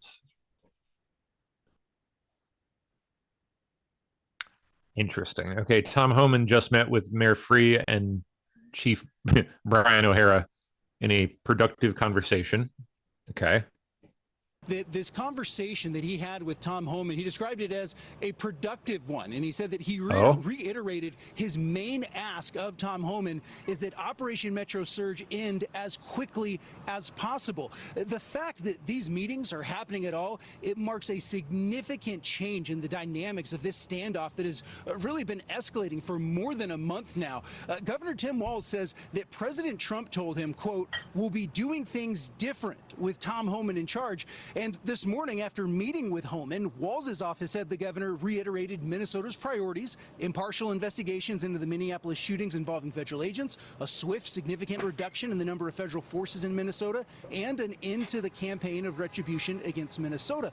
One of the big questions now, though, is exactly how different will things look here in terms of the operations? Border Patrol Commander Greg Bavino has taken a very aggressive approach, trying to sweep up as many illegal immigrants as possible, which has often led to clashes with protesters. Homan has pushed for a more targeted approach, focusing on specific individuals with violent criminal records.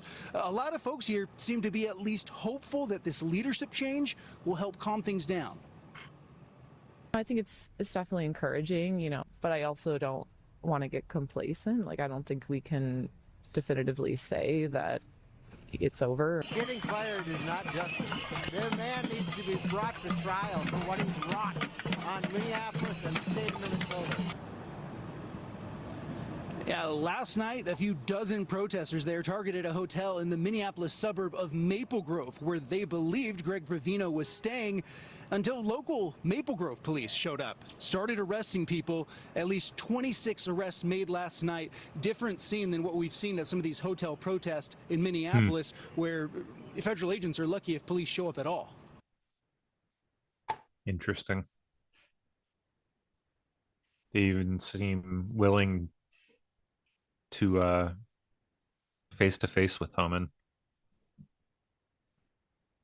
Did they say in there Waltz too? Waltz too met with him? This conversation... I think I saw that. Yeah, Waltz. Waltz apparently met with him.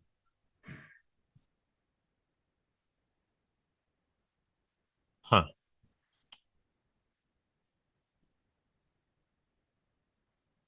North Korea launches short-range ballistic missiles into sea. Show of force ahead of political meetings. Yeah. Typical. They do that. White House posting.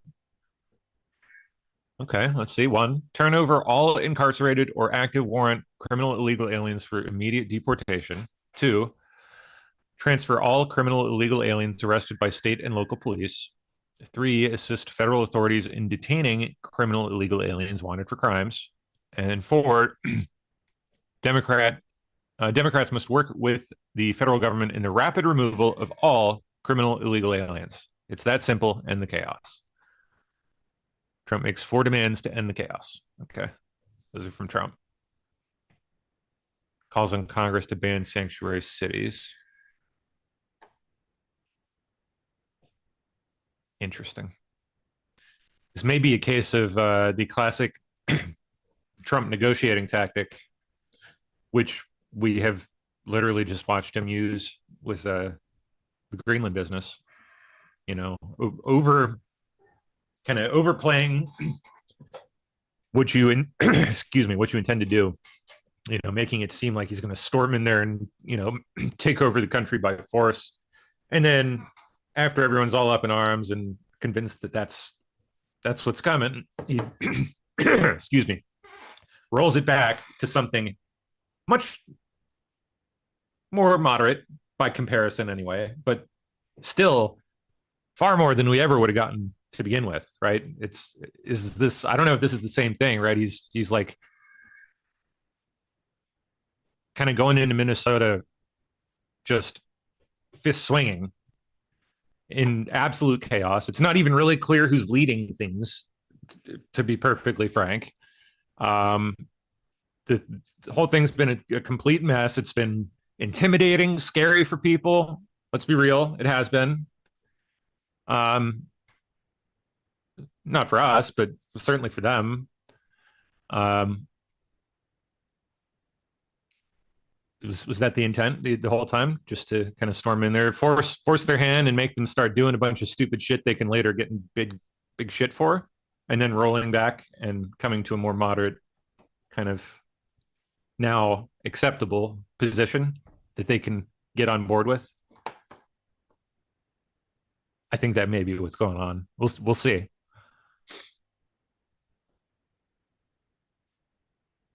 President receives a hero's welcome at the machine shed in suburban Des Moines, Iowa.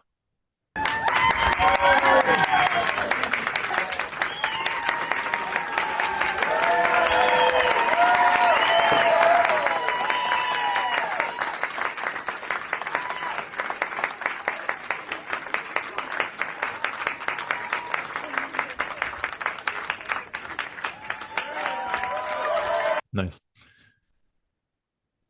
A little restaurant, I guess. Okay. Talking tax on tips. Yeah. Or no tax on tips, rather. Hakeem.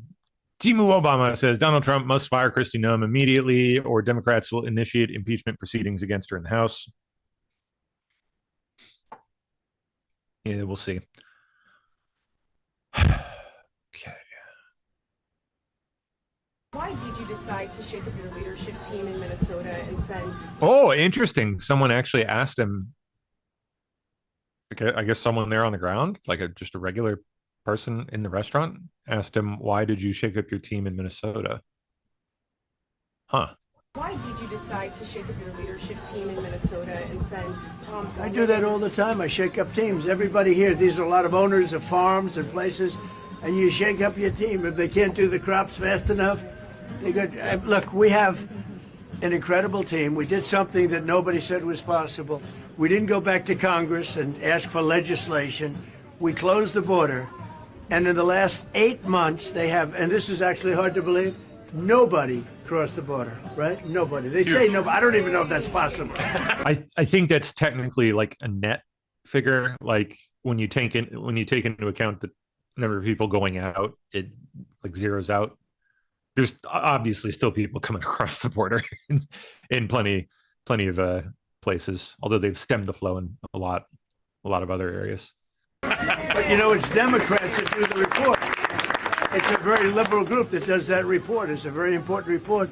And for 9 months, I guess 8 months, 9 months, we have nobody coming into our country unless they come in legally.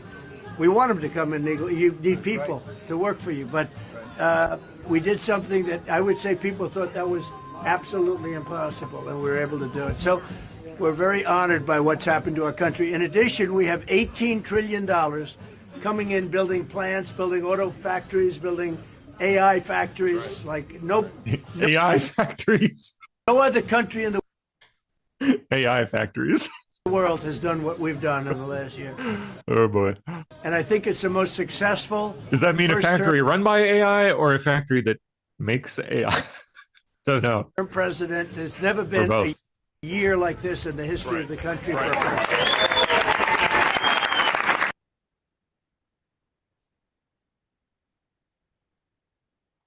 Okay.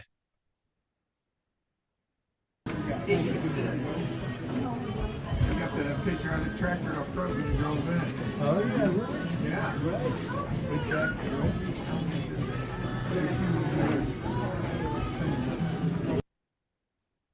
I don't know what all that was about. Okay. Interview on the Will Kane show. Looks like it's at the restaurant live. We have the best numbers in the country, lowest crime numbers in the history of our country. You know, Minnesota's in the news a lot, but what they don't say is that Minnesota has low numbers because of the fact that we took thousands of hardened criminals out of Minnesota. So they had good crime numbers, believe it or not. And that's all working out. You know, we have Tom Homan there now. We put him in there. He's great. And they met with the governor, the mayor, everybody else. And we're going to de-escalate a little bit. But I will tell you, you look at the numbers, they're doing better than they've done in many years because we took thousands of criminals out of Minnesota.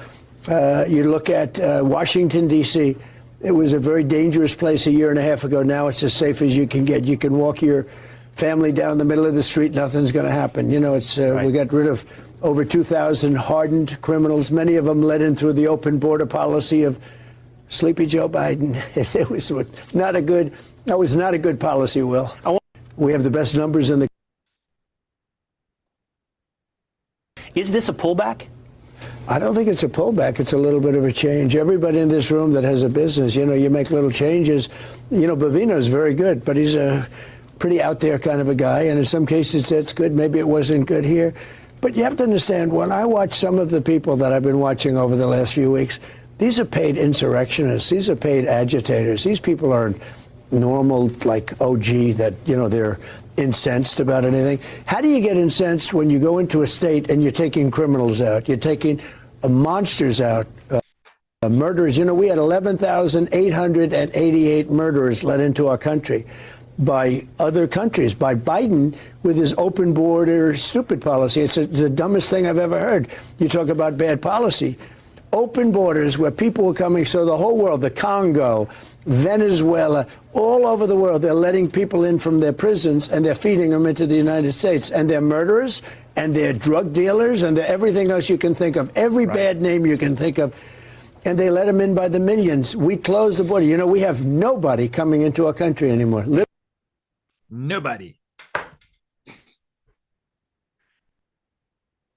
More, okay. Tom is fantastic. Tom is a tough guy, but I've watched over the years, and he's gotten along with governors, and he gets along with mayors. Some people don't. Some people just want to do their job and leave me alone. And that's sort of okay, too. That's generally been okay. Most of them are happy. Memphis, Tennessee, very tough, very straightforward.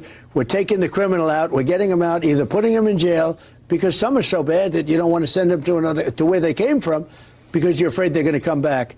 They're murderers. So some are very down and straight, and others, Tom, I've noticed, as tough as he is, he gets along very good with governors and mayors. Now, I spoke to the mayor and to the governor yesterday, and they want to see it cleared up. I believe Tom is fantastic. On what it would look like if Democrats won a majority in Congress. What will happen? What will happen if Democrats take the House? It's bad news.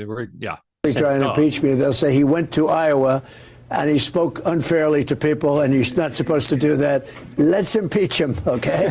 And the people in Iowa would say, how did he get impeached? He just did an interview with Will, who has very good ratings, okay? But they just did an interview with Will. Now, they'll find something. There'll be something, I made the wrong turn at an exit, and let's impeach him. Now, they did that before. They impeached me on a perfect phone call. Turned out they impeached me twice. And by the way, I won the impeachments very easily and quickly. But they impeach. They're very nasty people. You know, they have bad policy, really bad, but they do two things. They stick together, not stupid. Some are, because, you know, that's true with everything, right? But they stick together, but they have really bad policy. Men and women's sports, transgender for everybody. So many things are so bad. What will happen? What will happen if Democrats take the House? They'll probably try and impeach.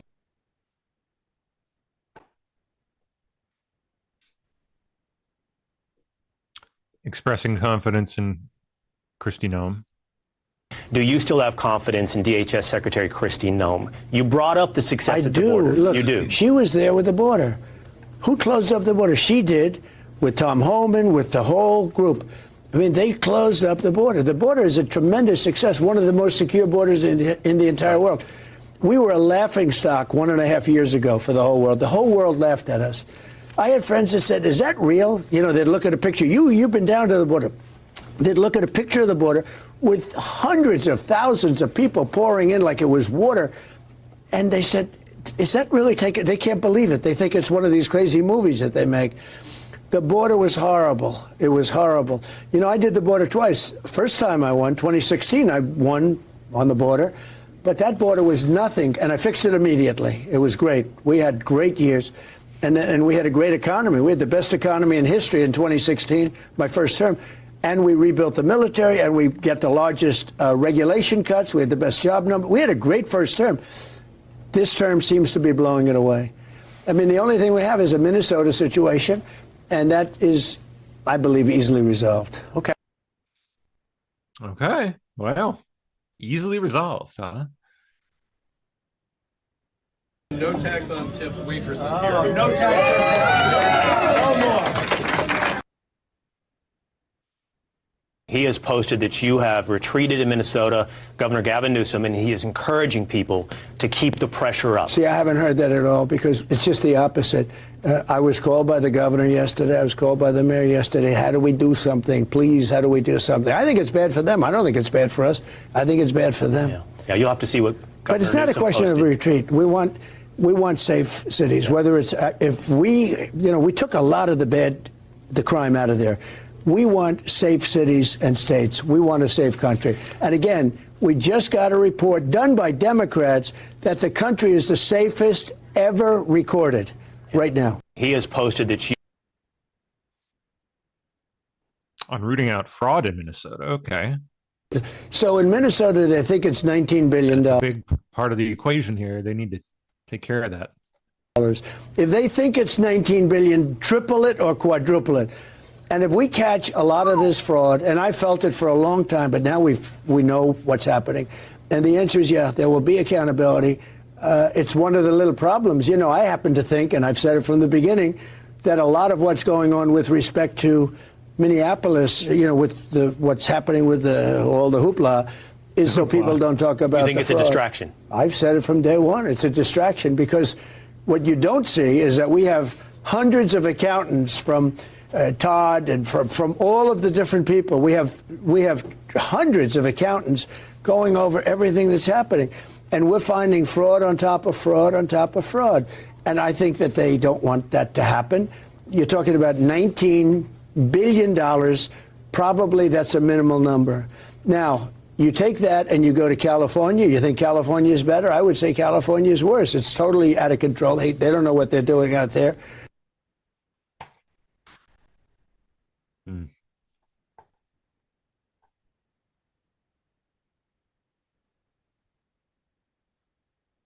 Schumer is saying, I will vote no on any legislation that funds ICE until it is reined in and overhauled, whatever that means. And Senate Democrats are overwhelmingly united on this issue. Oh, look at the nice propaganda photos he has on display. In the meantime, I will vote no on any legislation that funds ICE and ridiculous.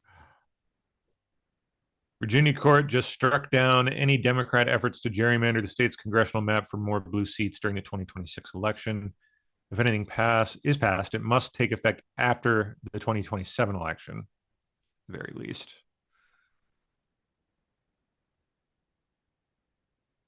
Macro Rubio, let's see it. There's a lot of people, but one guy who is not here is your Secretary of State, and I'm afraid he made a very big mistake. He gave an interview where he said that one of his tricks with you is on Air Force One. Marco Rubio goes into a room and covers himself up with blankets so that you won't see him sleeping, that you'll think it's a staffer.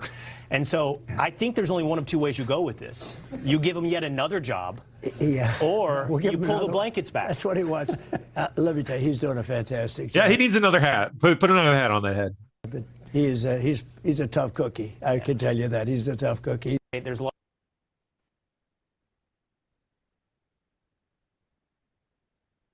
Okay. Let's skip all the way forward here.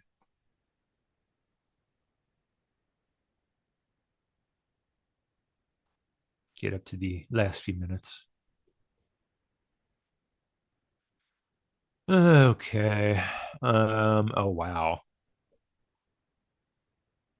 Philadelphia DA Larry Krasner, dirtbag, vows to hunt down ICE agents and labels them wannabe Nazis. This is a small bunch of wannabe Nazis. That's what they are. Okay, Larry. In a country of 350 million, we outnumber them. If we have to hunt you down the way they hunted down Nazis for decades, we will find your identities. We will find you. We will achieve justice. And wow. Yeah.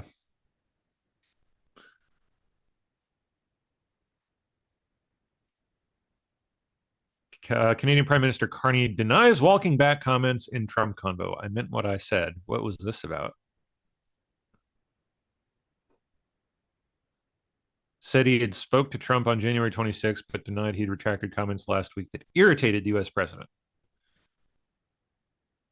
Besant said during the call, Carney was very aggressively walking back some of the remarks he made during his speech in Davos. Yeah, it was a disgusting speech.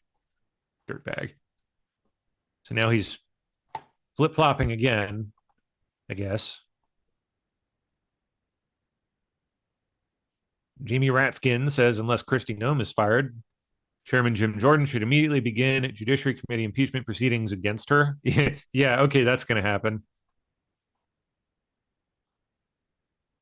Meredith Abbey, by day, a teacher at Kennedy High School near Minneapolis. By night, she runs the Minnesota Anti-War Committee and operates as a leader of the Freedom Road Socialist Organization.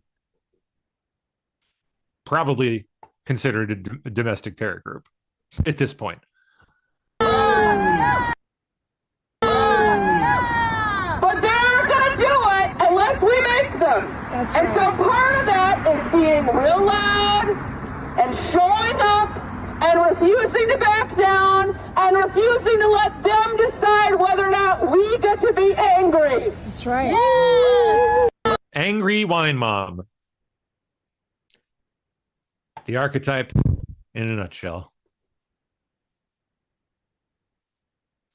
You see that shit staring back at you, you run. You run and you don't look back, okay? Okay? Save yourself. Trump backs Bovino. Is this a pullback? I don't think it's a pullback. It's a little bit of a change. Everybody in this room that has a business, you make little changes. Bovino is very good, but he's a pretty out there kind of a guy. And in some cases, that's good. Maybe it wasn't good here. But you have to understand, when I watch some of the people that I've been watching over the last few weeks, these are paid insurrectionists. These are paid agitators. These people aren't normal, like OG, that, they're incensed about anything. How do you get incensed when you go into a state and you're taking criminals out? You're taking monsters out, murderers. We had 11,888 murderers let into our country by other countries, by Biden with his open border stupid policy. It's the dumbest thing I've ever heard. You talk about stupid policy. Bad policy. Open borders where people were coming, so the whole world, the Congo, Venezuela, all over the world, they're letting people in from their prisons and they're feeding them into the United States. And they're murderers and they're drug dealers and they're everything else you can think of, every bad name you can think of. And they let them in by the millions. We closed the border. We have nobody coming into our country. Okay. Trump's ICE just bought a $100 million warehouse in Maryland. Woo-wee! To convert it into an illegal alien detention center able to house 1,000 migrants for deportation. Good. We need that. We need that around here desperately because we have a lot of them. Take it from me.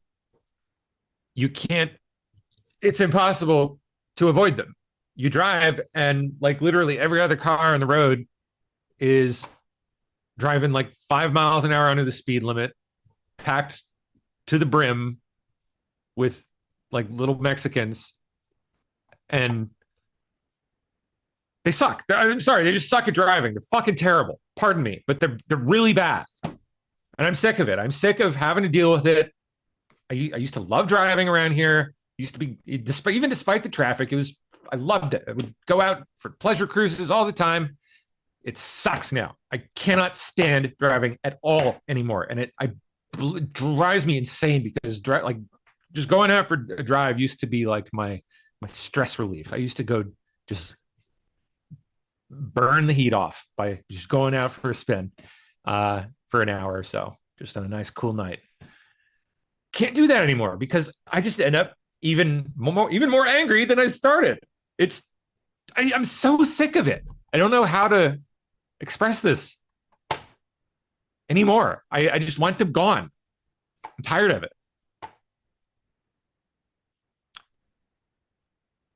I haven't really done anything around here.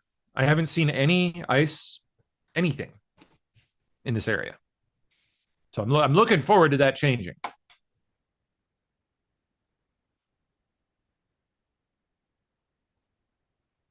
Ohio. Oh, yes, I heard about this. Yeah. Ooh, I might have to try to get up there. Ohio prepares for possible ICE surge in Springfield.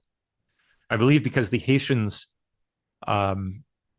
temporary protected status is set to run out in like 2 weeks. Gone. After that's gone, doors open for them to get the boot. So we'll see. All right.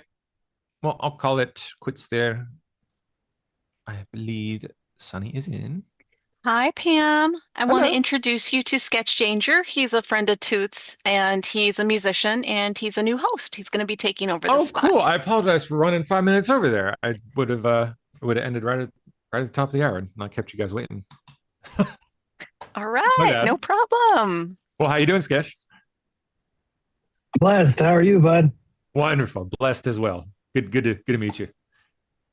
What do you go by out in the chat? I've heard good things about you. Is he Sketch Danger. active in chat?